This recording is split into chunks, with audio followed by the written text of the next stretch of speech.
Hi, Pastor Kip here.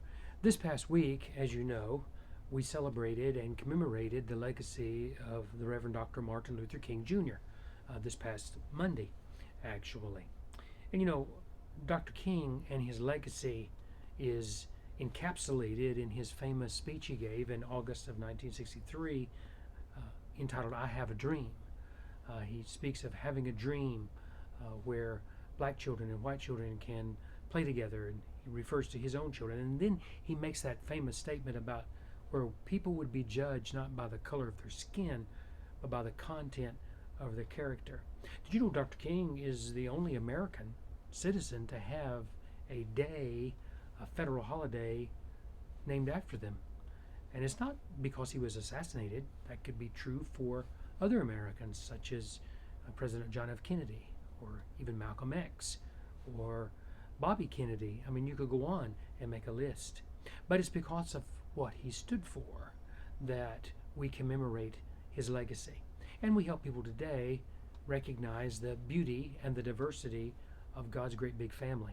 I always like to say about Dr. King that he tended to march to the beat of a different drummer.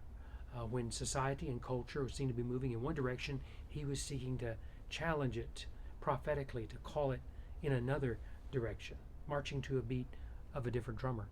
This coming Sunday, appropriately so, as I continue this current sermon series on the Dirty Dozen in search of the 12 apostles, we will consider the apostle John.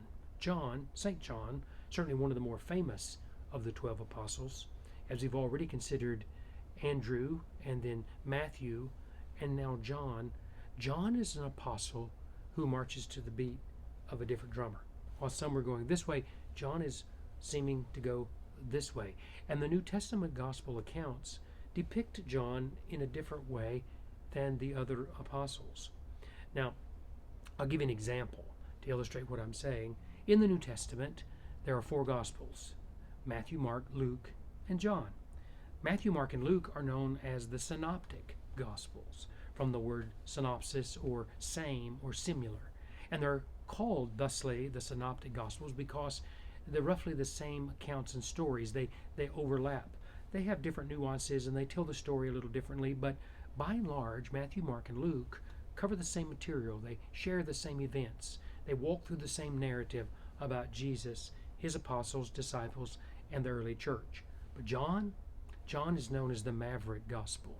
It's almost as if John read the gospels of Matthew, Mark, and Luke, or at least talked to them about what they were going to write, and then he said, I think I want to write something else. I want to talk about something different. He tells about miracles in the life of Jesus that are not included in Matthew, Mark, or Luke. He quotes Jesus over and over again in the famous I am statements. I am the good shepherd. Jesus said, I am the door. I am the bread of life. I am the way, the truth, and the life. Matthew, Mark, and Luke do not quote Jesus in that same way. He even has long discourses of Jesus, famous sermons, and extended dialogues that are not included in Matthew, Mark, and Luke. John marches to the beat of a different drummer. And then in the gospel that bears his name, and there's great historical evidence to suggest that John, the apostle, actually wrote the gospel that bears his name. On 5 occasions in that gospel, the writer of that gospel refers to himself as the disciple whom Jesus loved. John marches to the beat of a different drummer, and he calls us to a deeper understanding of who Jesus is. He develops theologically the concept of Jesus as Son of God, as Christ, as Messiah, in a different way than Matthew, Mark, and Luke. Matthew, Mark, and Luke seem interested in laying out the story in a narrative form. John seems to want to think in ephemeral or surreal or mystical ways about Jesus. He opens his gospel by talking about the Word that became flesh and dwelt among us. He marches to the beat of a different drummer. But he shows us an example of how Jesus pulled these 12 people together. They were all different and unique. They each had a certain set of gifts, strengths, weaknesses, shortcomings, just like we all do. But here's this one who shows us a different path to follow. That may be you. You may sometimes feel that you're walking a different path than others. You seem to be moving in a different direction than others. You may feel that you're somebody who always marches to the beat of a different drummer. Well, I've got good news for you and comforting news. You will find great solace and identification with this apostle called John. I hope to see you this Sunday with some friends and family members. Introduce some new people to your church family here at First Presbyterian.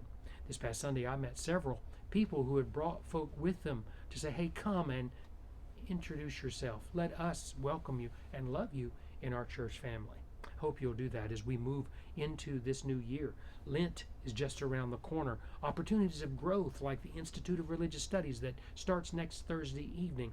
So much for you to be involved in and so much for you to be a part of. For us to see what God is doing and is going to do in and through us. As we, perhaps as a church, as First Presbyterian Church, sometimes we may find that we're marching to the beat of a different drummer from others. And that's okay, because we're in the spirit of John the Apostle. I'll see you this coming Sunday. Stay safe in the threat of inclement weather.